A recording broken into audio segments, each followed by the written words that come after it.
Honeycomb, textbook in English for class 7. Chapter 2 A Gift of Chappals. Page number 18. Before you read, Mridu is a young girl growing up in Madras, now called Chennai, with Tapi, her grandmother, and Tata, her grandfather. One afternoon, Tapi takes her to her aunt Rukumani's house to meet her cousins Lali, Ravi, and Meena.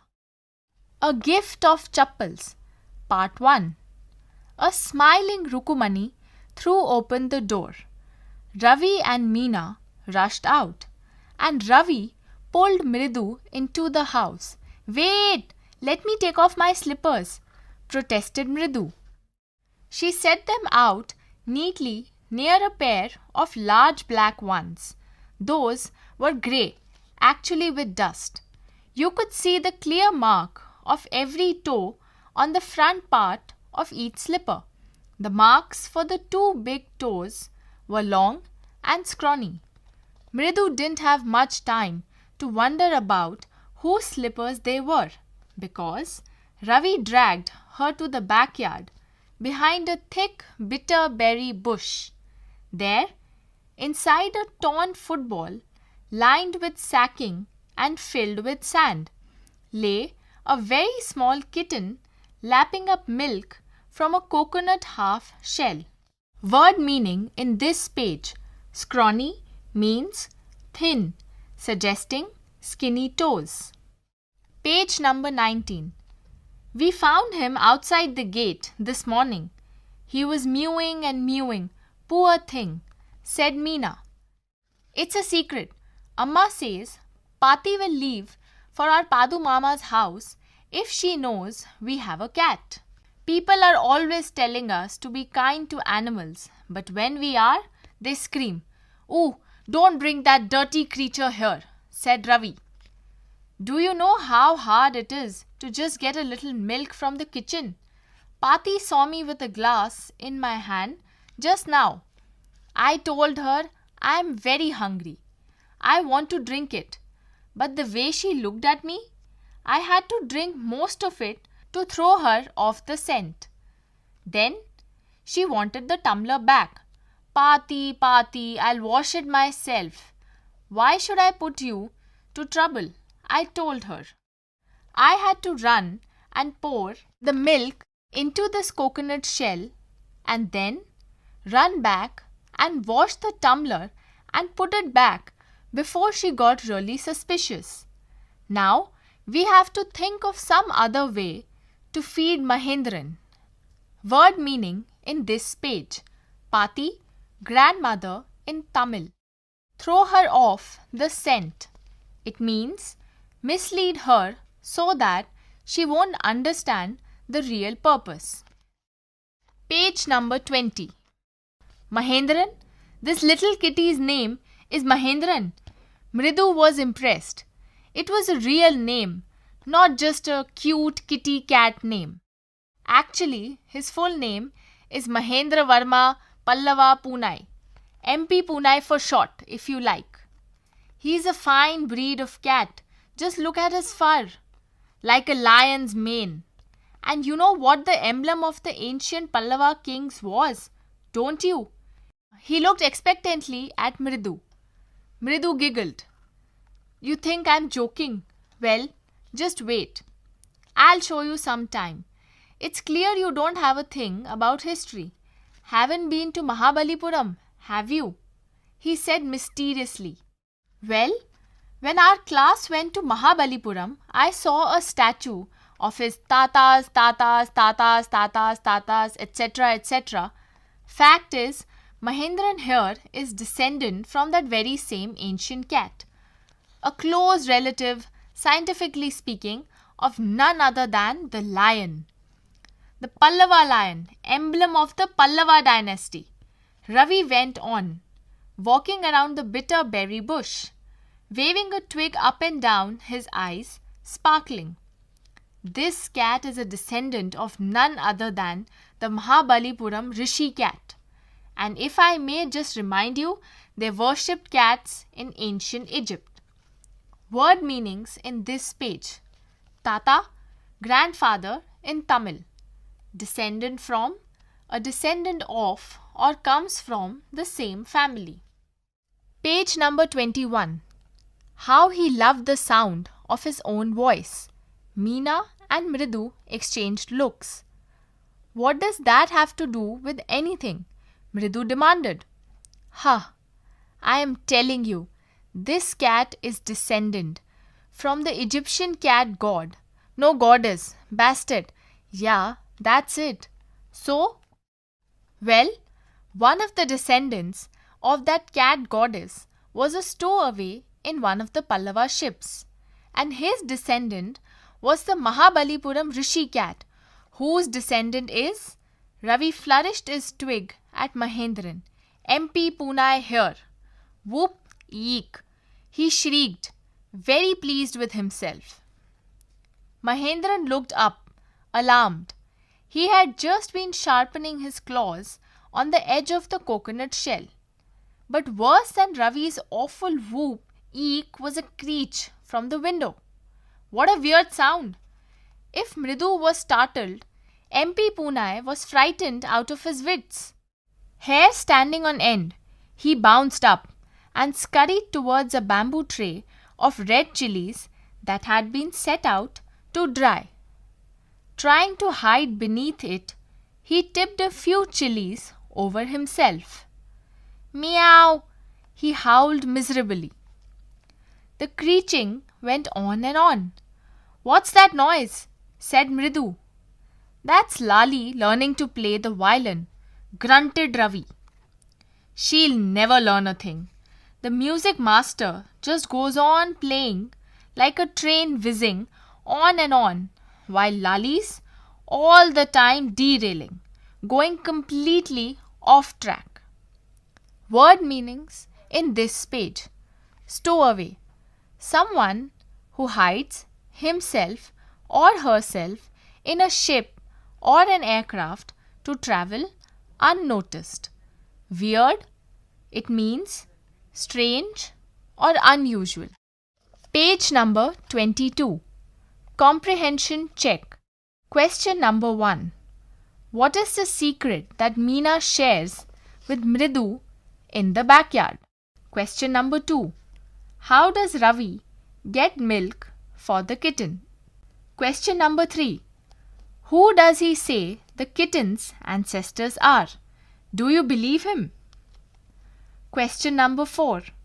Ravi has a lot to say about MP Punai. This shows that choose from the following options. Option number 1. He is merely trying to impress Mridu. Option number 2. His knowledge of history is sound. Option number 3. He has a rich imagination. Option number 4. He is an intelligent child.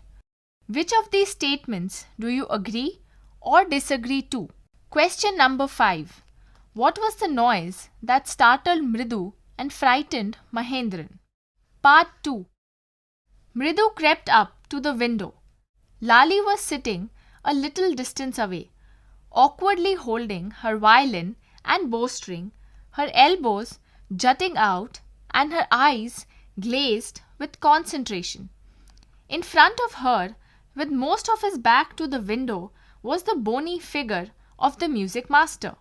He had a mostly bald head with a fringe of oiled black hair falling around his ears and an old-fashioned tuft.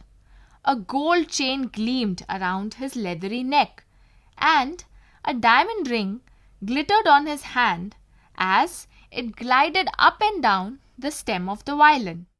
A large foot stuck out from beneath his gold-bordered veshti edge, and he was beating time on the floor with the scrawny big toe.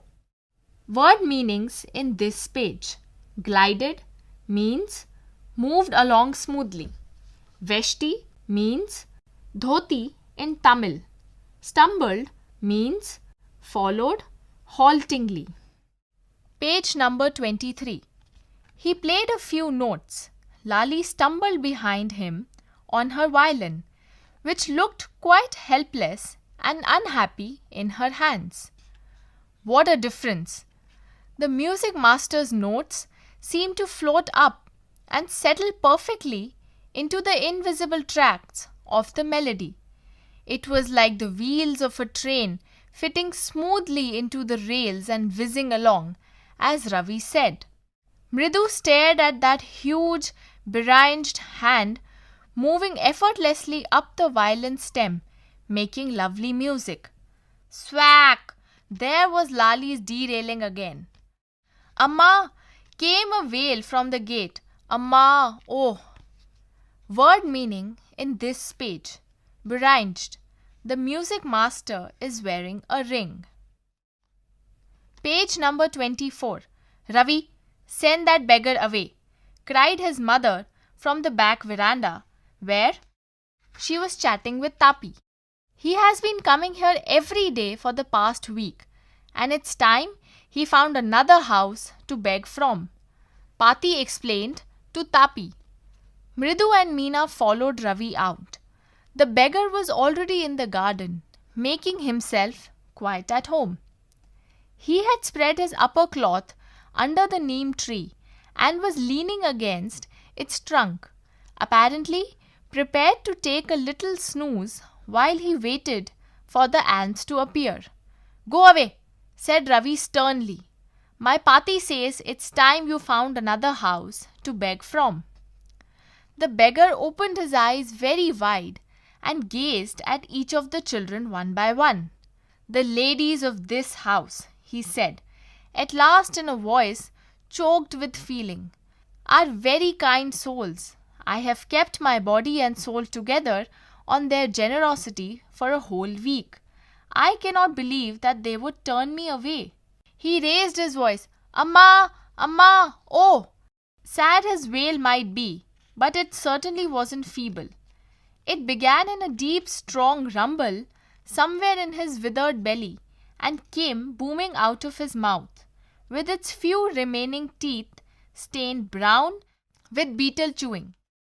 Ravi, tell him there's nothing left in the kitchen, called Rukumani. And he's not to come again. Tell him that. She sounded fed up. Ravi didn't have to repeat it all to the beggar. What his mother said had been easy for them all to hear. There under the neem tree. The beggar sat up and sighed. I'll go, he said wearily. Only let me have a rest here under this tree.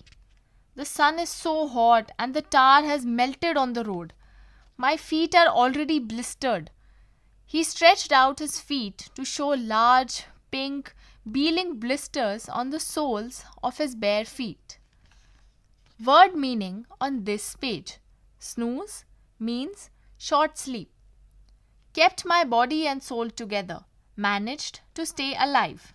Fed up, tired and unhappy. Page number 25.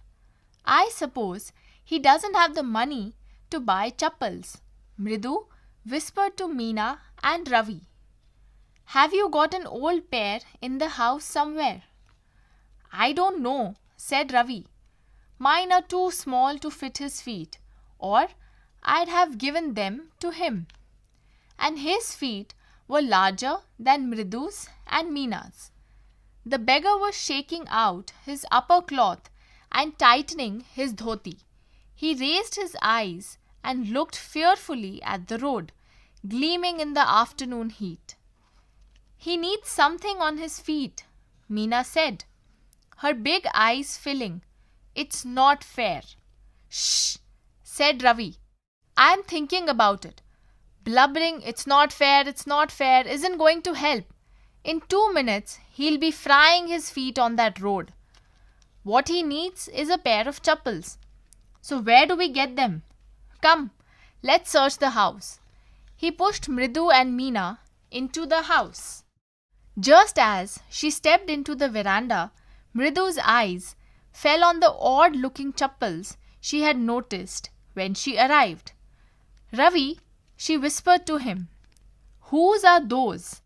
Ravi turned and glanced at the shabby looking but sturdy old slippers. He beamed and nodded. "These are just the right size," he said, picking them up. Mridu and Meena followed him nervously back into the garden. Word meaning in this page. Blisters means boils or bubbles on the skin from burns or rubbing. Eyes filling with tears. Page number 26. "Here," said Ravi to the beggar, dropping the slippers in front of the old man. "Wear these and don't come back." The beggar stared at the slippers, hurriedly flung his towel over his shoulder, pushed his feet into them and left, muttering a blessing to the children. In a minute he had vanished around the corner of the street. The music master came out of the house and took an unappreciative look at the three of them sitting quietly under the tree, playing marbles. Then he searched for his chappals in the veranda, where he had put them. "Lali," he called after a few moments. She hurried up to him. "Have you seen my chappals, my dear? I remember having kept them here." Ravi, Mridu and Meena silently watched Lali and the music master search every corner of the veranda. He scurried around, looking over the railing and crouching near the flower pots to look between them. "Brand new they were. I went all the way to Mount Road to buy them," he went on saying. "They cost a whole month's fees, do you know?" Soon Lali went in to tell her mother. Rukumani appeared, looking harassed, with Pati following her. Where could they be? It's really quite upsetting to think that someone might have stolen them. So many vendors come to the door, worried Pati. Rukumani caught sight of Ravi, Mridu and Meena sitting under the tree. Word meaning in this page. Unappreciative means disapproving. Page number 27. "Have you children?" she began, and then seeing they were curiously quiet, went on more slowly. "Seen anyone lurking around the veranda?" A sharp V-shaped line had formed between her eyebrows. Another straight, tighter one appeared in place of her usually soft, pleasant mouth. Rukumani was angry, thought Mridu with a shiver. She wouldn't be so upset if she knew about the poor beggar with sores on his feet, she tried to tell herself. Taking a deep breath, she cried, "Rukumani, there was a beggar here. Poor thing, he had such boils on his feet." "So," said Rukumani grimly, turning to Ravi, "you gave the music master's chappals to that old beggar who turns up here." "Children these days," groaned Pati. "Amma, didn't you tell me about Karna, who gave away everything he had, even his gold earrings? He was so kind and so generous." "Silly," snapped Rukumani. "Karna didn't give away other people's things. He only gave away his own." "But my chappals wouldn't have fitted the beggar's feet." Ravi rushed brashly on. "And Amma, if they did fit, would you really not have minded?" "Ravi," said Rukumani, very angry now, "go inside this minute." She hurried indoors and brought out Gopu Mama's hardly worn new chappals. "These should fit you, sir. Please put these on. I am so sorry. My son has been very naughty." The music master's eyes lit up. He put them on, trying not to look too happy. "Well, I suppose these will have to do." Word meaning in this page. Lurking means waiting quietly without attracting attention. Page number 28. These days children have no respect for elders. What to do? A Hanuman incarnate. Only Rama can save such a naughty fellow. Rukumani's eyes flashed. She didn't seem to like Ravi being called a monkey, even a holy monkey. She stood stiff and straight by the front door. It was clear she wanted him to leave quickly. When he had clattered off in his new chappals, she said, "Mridu, come in and have some tiffin." Honestly, how do you children think of such things? Thank God your Gopu Mama doesn't wear his chappals to work. As she walked towards the kitchen with Mridu and Meena, she suddenly began to laugh.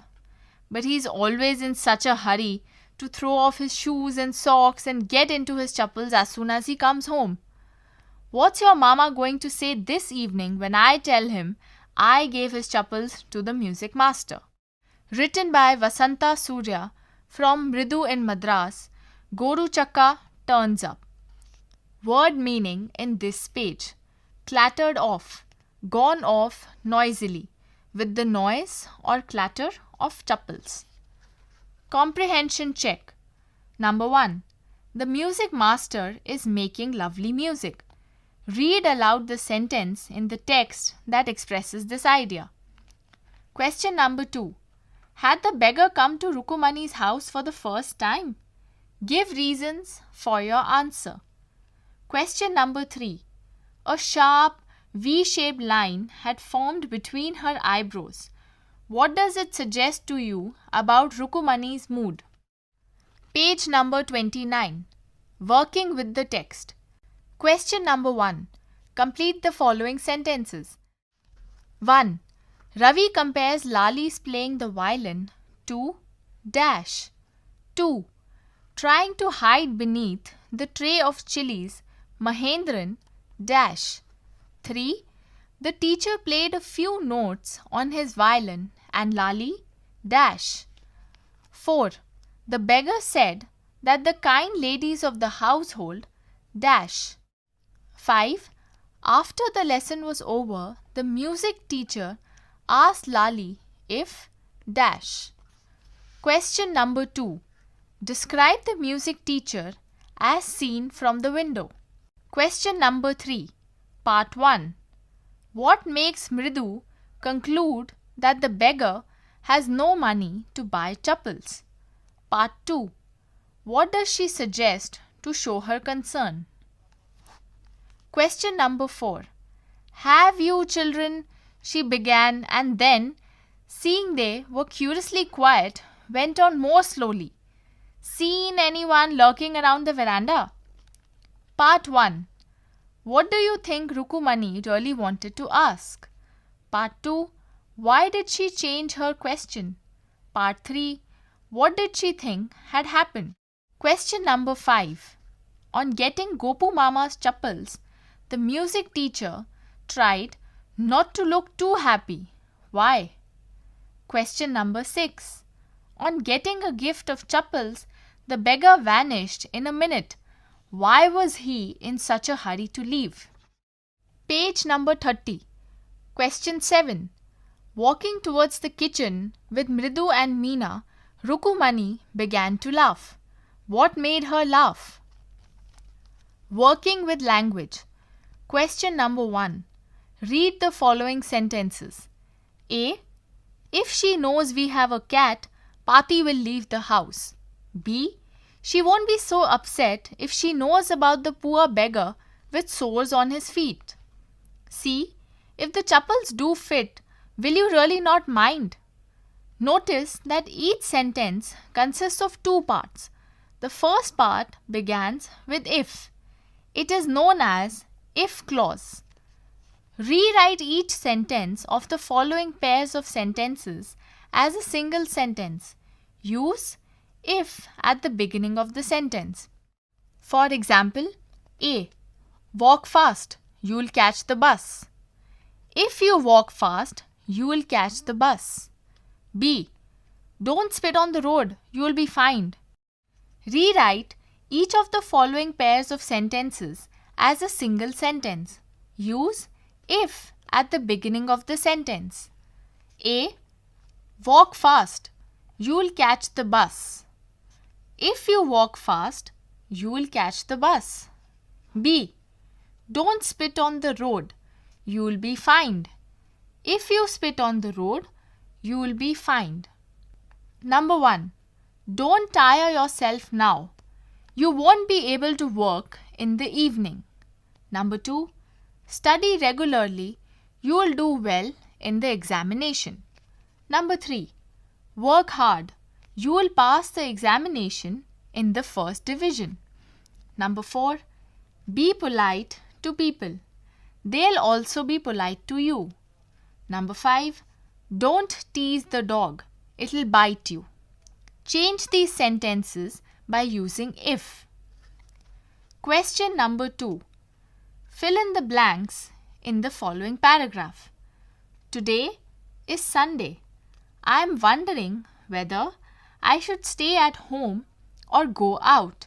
If I dash bracket go out, I dash bracket miss the lovely Sunday lunch at home.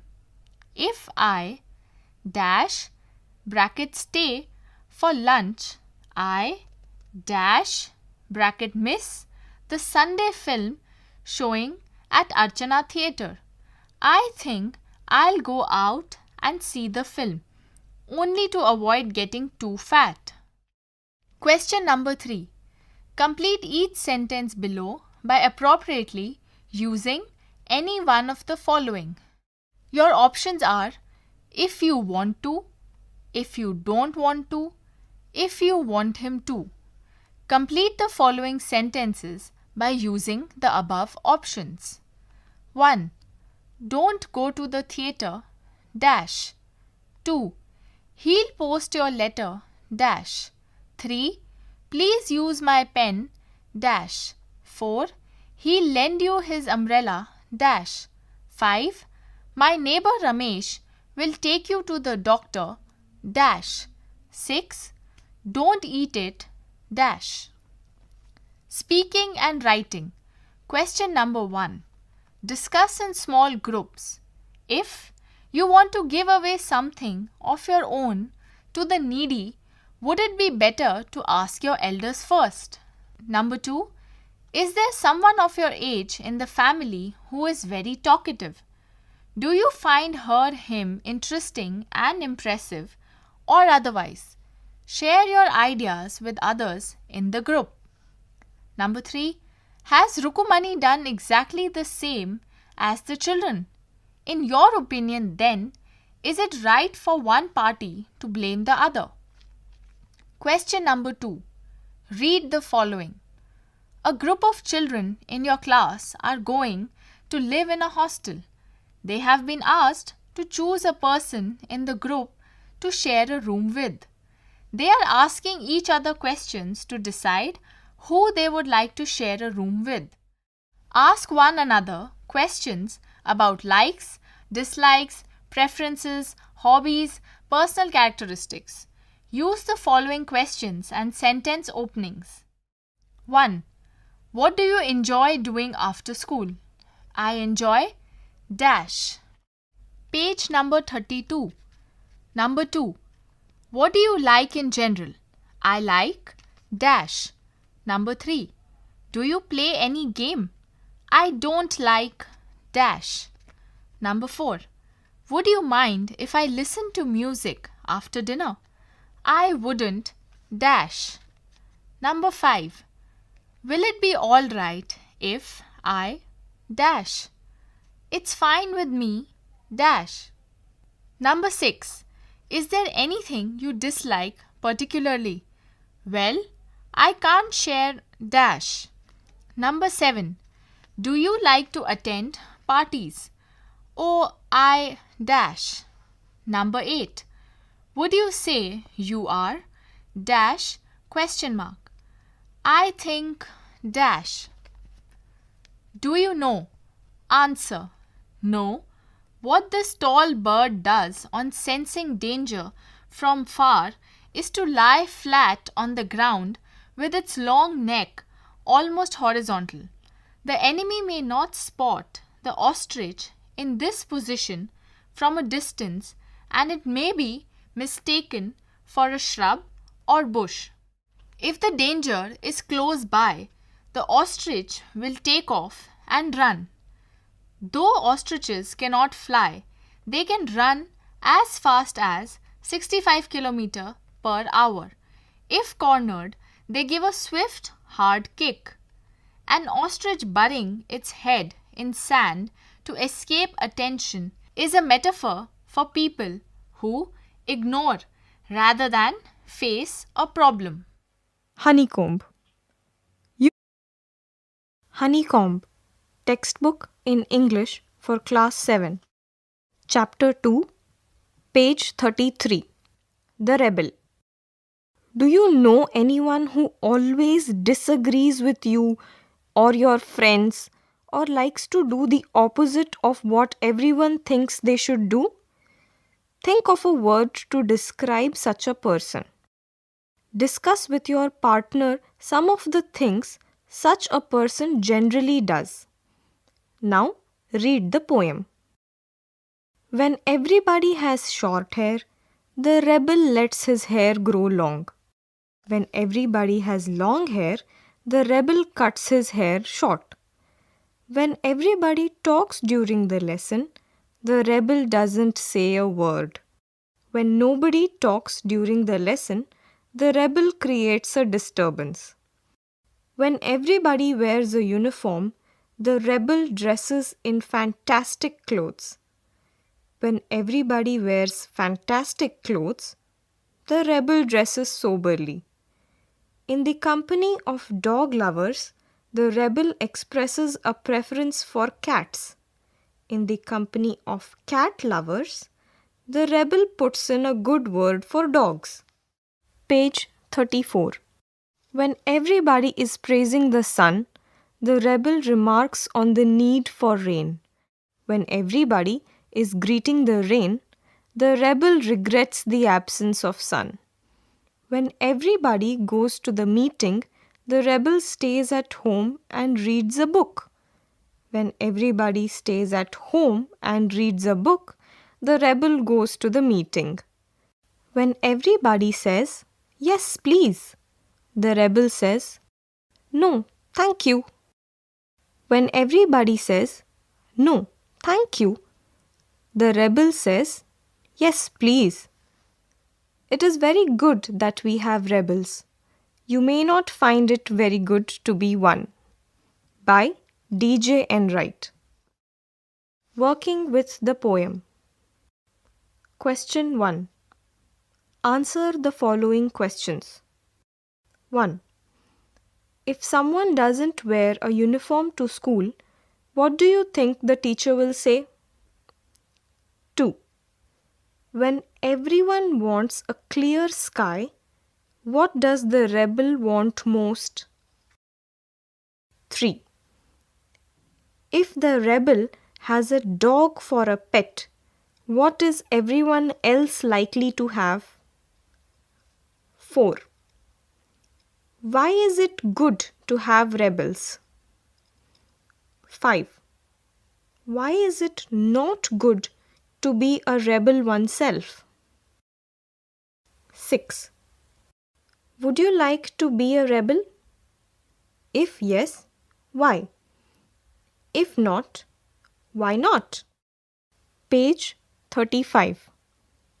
Question 2.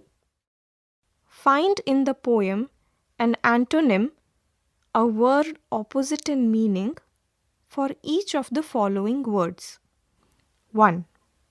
Long. 2. Grow. 3. Quietness.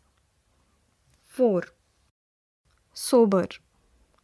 5. Lost.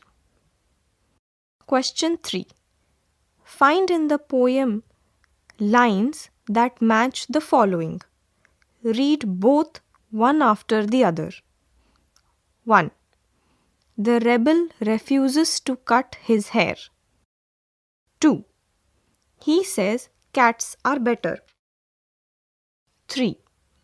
He recommends dogs. 4.